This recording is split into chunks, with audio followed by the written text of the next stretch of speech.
Body radiation के curve को कल बल्कि एक्सप्लेन किया था। आज इसकी एक्सप्लेनेशन प्लैंक्स क्वांटम थ्योरी से और फिर उसकी आइंस्टाइन की मज़ीद एक्सप्लेनेशन इसमें शामिल होगी। तो ये कर्व कल आपने स्टडी किया, इस टेम्परेचर 1000 केल्विन पे ये कर्व था। ये वैल्यू थी लैम्डा मैक्स की, यानी इतनी वेवलेंथ जो है उसकी रेडिएशन एमिट होती मैक्सिमम। और अगले टेम्परेचर के लिए 1250 के लिए ये कर्व है, उसका ये लैम्डा मैक्स है। अगले कर्व के लिए ये टेम्परेचर है, ये लैम्डा मैक्स है। अगले टेम्परेचर के लिए ये कर्व ऊपर वाला और इसका ये लैम्डा मैक्स है। तो वीन डिस्प्लेसमेंट लॉ ये था कि lambda max into that temperature करें तो वो एक कांस्टेंट वैल्यू आती है। ठीक है, ये उनके एक्सपेरिमेंटल रिजल्ट बेस्ड कंक्लूजन था। अब इसको कहते हैं, ये है Wien displacement law. Wien displacement law.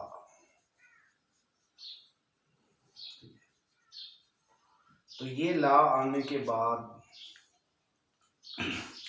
Easy हो गया कि सन का या स्टार का टेम्परेचर हम फाइंड कर सकें। ठीक है, अब सन के करीब कौन गया, सन का कोर का टेम्परेचर कौन नोट कर सकता है।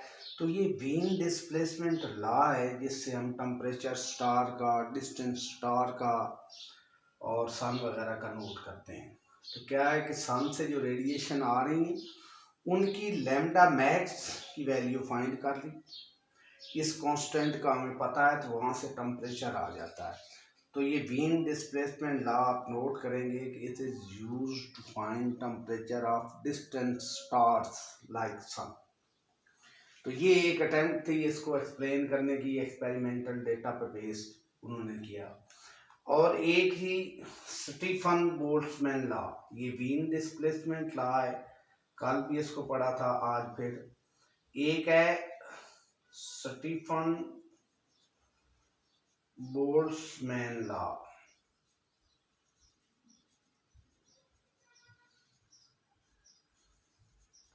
ये था कि energy radiated per metre square per second is directly proportional to T की पावर 4। यहाँ पे कांस्टेंट आता है E is equal to sigma T की पावर 4। तो ये उसने लॉ, ये दो लॉ थे, लेकिन ये लॉ भी इस एक्सपेरिमेंटल कर्व की कंप्लीट जस्टिफिकेशन नहीं दे पाए। ये दोनों लॉ जो है इसकी कंप्लीट जस्टिफिकेशन नहीं दे पाया कि ये कर्व स्टार्ट में शॉर्टर वेवलेंथ पे इंटेंसिटी कम क्यों है और लॉन्गर वेवलेंथ पे इंटेंसिटी कम क्यों है। पीक वैल्यू का ये बताते थे दोनों लॉ, लेकिन शॉर्टर वेवलेंथ, लॉन्गर वेवलेंथ पे ये दोनों लॉ जो है इसको कर्व को एक्सप्लेन नहीं पाए। एक चीज और तीसरी चीज के क्लासिकल थ्योरी तो कंप्लीट फेल हो गई। जो क्लासिकल इलेक्ट्रोमैग्नेटिक वेव थ्योरी थी, classical EM theory,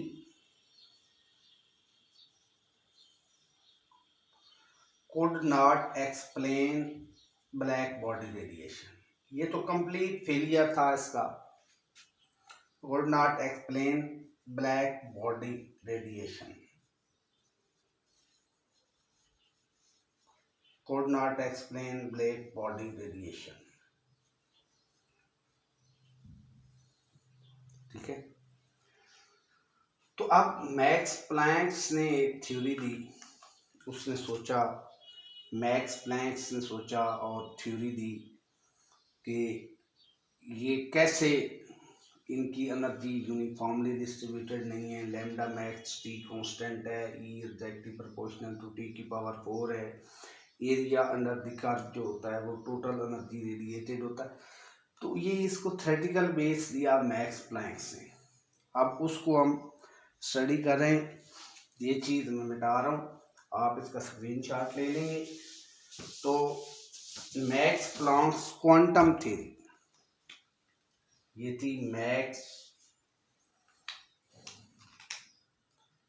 Planck quantum theory,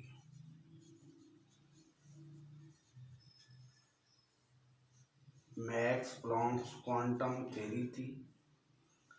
इसने इसको एक्सप्लेन किया और इसको नोबेल प्राइज भी मिला इस पे। उसने बेसिक जो पास्टुलेट लिया, उसने कहा कि जो ब्लैक बॉडी से रेडिएशन एमिट हो रही है तो उसकी एटम जो हैं वो वाइब्रेट कर रहे हैं।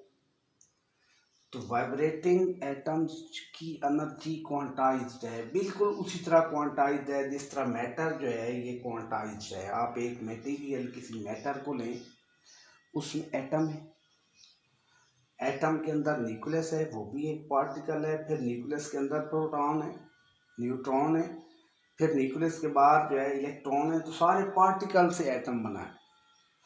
तो सिमिलर का अजम्पशन इसने दिया कि ये जो vibrating atom inside the black body है, इनकी एनर्जी क्वांटाइज है और इनसे निकलने वाली रेडिएशन की एनर्जी भी क्वांटाइज है।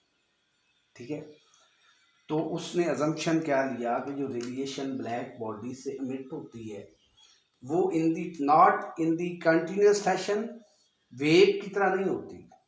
रेडिएशन वेव होती है, उसने कहा वो वेव की तरह एमिट नहीं होती, बल्कि in the form of packets called quanta. उसको क्वांटा का उससे नाम दिया। इसके दो पार्ट थे। नंबर 1, जो एनर्जी एमिट होती है radiations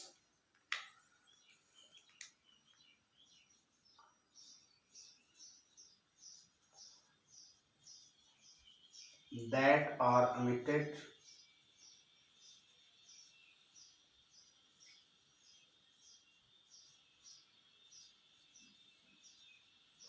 from black body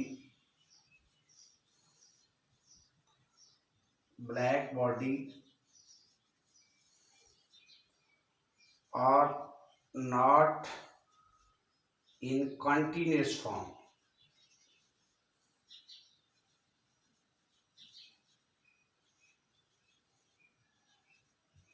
rather they are discrete,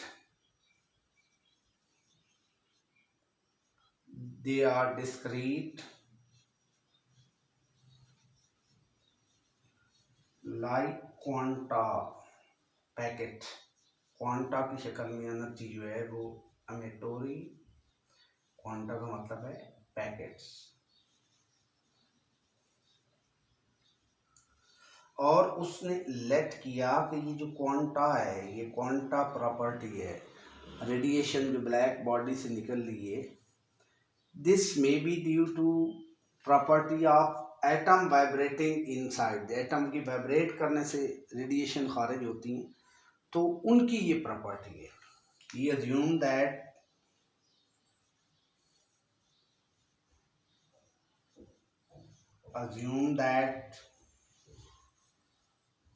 quanta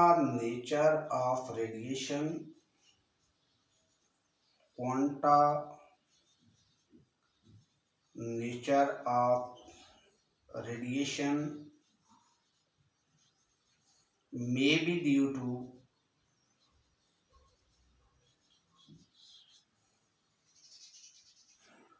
to atomic vibrations inside the black body radiation, atomic vibrations of black body।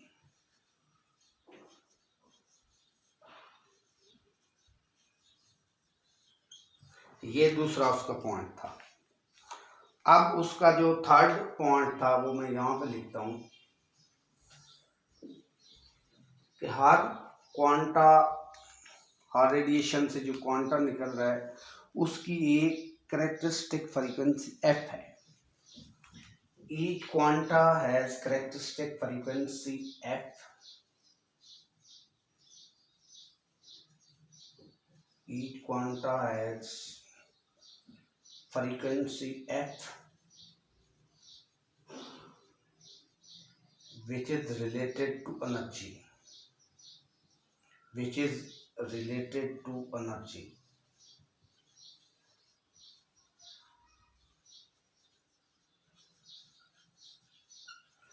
According to him, E energy is directly proportional to frequency of quanta, or E is equal to hf, where h is Planck's constant और h की value सबको पता है 6.63 10⁻34 joule into second. ऐसे energy in quanta की, इन packets की electromagnetic radiation Qantas पे मुश्तमिल होती हैं, पैकेट्स पे मुश्तमिल होती हैं। इनकी एनर्जी कंटिन्यूस नहीं है, इनकी एनर्जी डिस्क्रीट है। जिस तरह मैटर डिस्क्रीट है, एटम पे मुश्तमिल होता है, एटम में न्यूक्लियस होता है, न्यूक्लियस में प्रोटॉन न्यूट्रॉन और फिर बाहर उसके इलेक्ट्रॉन। इस तरह ये जो रेडिएशन ब्लैक बॉडी से इमिट हो रही हैं, इनकी भी नेचर जो है वो पार्टिकल, छोटे छोटे पार्टिकल पर मुश्तमिल हैं। उस पार्टिकल को क्वांटा का नाम दिया, उसकी frequency F, E is directly proportional to F, E बराबर एच एफ। ये प्लांक्स की थ्योरी थी और एच की वैल्यू ये यूनिवर्सल प्लांक्स कांस्टेंट है, इसकी ये वैल्यू है। और ये यूनिवर्स में सबसे कम वैल्यू रखने वाला जो है वो कांस्टेंट है। ठीक है, अब मज़ीद इस प्लांक्स थ्योरी ने इसको थ्योरेटिकल बेस दे दी, एक्सपेरिमेंटल कर्व और थ्योरी वेरीफाई हो गए। ठीक है, ये वेरीफाई हो गए। अब मज़ीद आइडिया, इस आइडिया को एक्सटेंड किया आइंस्टाइन ने। स्क्रीन शॉट ले लें बच्चों। इस आइडिया को एक्सटेंड किया आइंस्टाइन ने। उसने कहा कि ये क्वांटम नेचर जो है, ये रेडिएशन, हीट रेडिएशन के साथ सिर्फ एसोसिएटेड नहीं है, बल्कि तमाम इलेक्ट्रोमैग्नेटिक वेव्स के साथ ये क्वांटम नेचर है। ठीक है, तो आइंस्टाइन की एक्सप्लेनेशन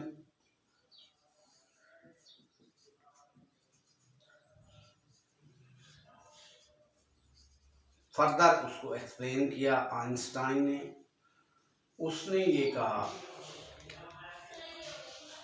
कि ये क्वांटम नेचर जो है,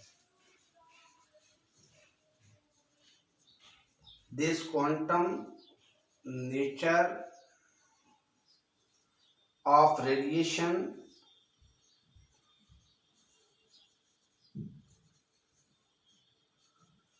is not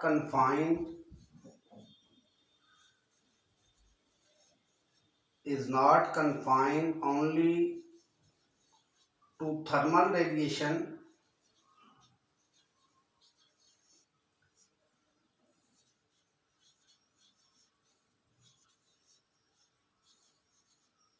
ये सिर्फ थर्मल रेडिएशन की क्वांटम नेचर नहीं है, डिस्क्रीट नेचर नहीं है। थर्मल रेडिएशन सिर्फ पार्टिकल पे मुश्तमिल नहीं है, बल्कि सारी की सारी इलेक्ट्रोमैग्नेटिक वेव जो है वो क्वांटम नेचर रखती है। The quantum nature of electromagnetic radiation is not confined to the thermal radiation, but it is integral part of all electromagnetic waves. Integral part of all electromagnetic waves.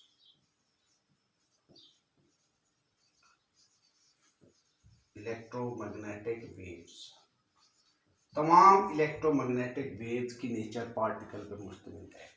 ये इसका एक point था, इसको आपने note कर लिया।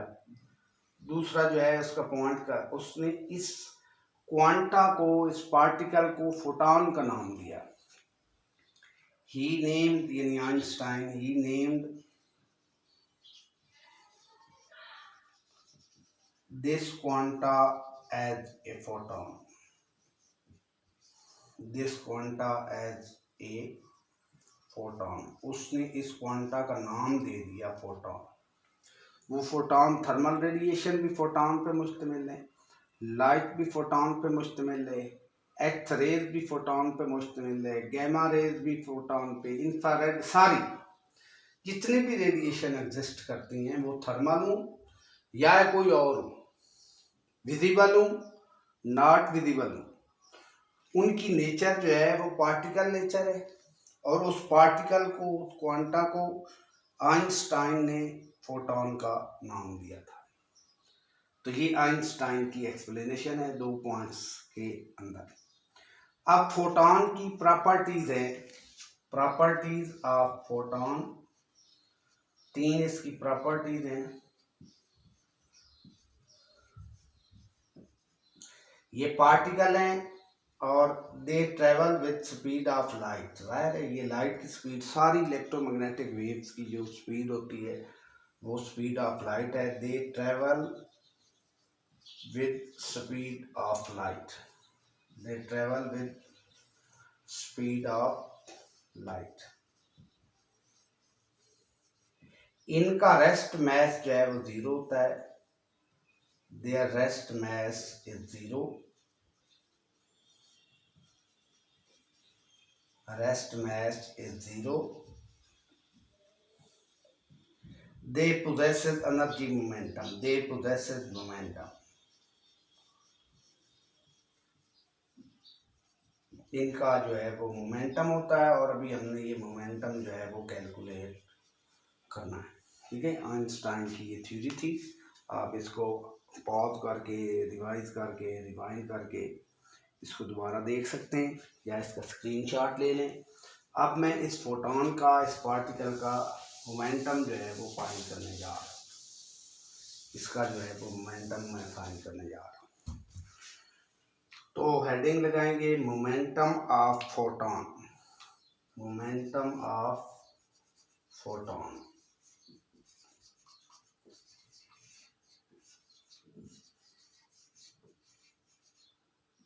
बड़ा सिंपल, मैक्सवेल की थ्योरी क्या है? E बराबर है HF, इक्वेशन 1 कह लें, ये इक्वेशन 1 है। आइंस्टाइन की स्पेशल थ्योरी जो है, आइंस्टाइन की स्पेशल थ्योरी ऑफ रिलेटिविटी जो है, उसके मुताबिक जो है E बराबर है mc² है। E is equal to mc², where c is speed of light। दोनों इक्वेशन को कंपेयर करें, mc² is equal to hf। एक c यहाँ डिवाइड कर दें, mc यहाँ रह जाएगा, ये hc ओवर f आ जाएगा, ओवर c आया, hf ओवर c आ जाएगा। m into c, m mass, c इसकी वेलोसिटी है। तो मैस इनटू वेलोसिटी ये होता है momentum p, that is momentum p is equal to hf over c। ये रिलेशन भी ठीक है। यहाँ से आप जानते हैं कि किसी वेव के लिए v is equal to f lambda होता है, तो इलेक्ट्रोमैग्नेटिक वेव की स्पीड c होती है, c is equal to f into lambda. तो c की ये वैल्यू पुट करें यहाँ पे, तो P comes out to be, P हमारे पास जो मोमेंटम की वैल्यू आती है HF ओवर C की value F into lambda, F से cancel out, P momentum of photon की वैल्यू H ओवर लैम्डा। यानी हमें किसी रेडिएशन, किसी इलेक्ट्रोमैग्नेटिक वेव की वेवलेंथ का पता है, h तो कांस्टेंट है, वेवलेंथ का पता है, तो हम उसका मोमेंटम h ओवर लैम्डा करके फाइंड आउट कर सकते हैं। h ओवर लैम्डा करके उसका मोमेंटम जो है वो फाइंड आउट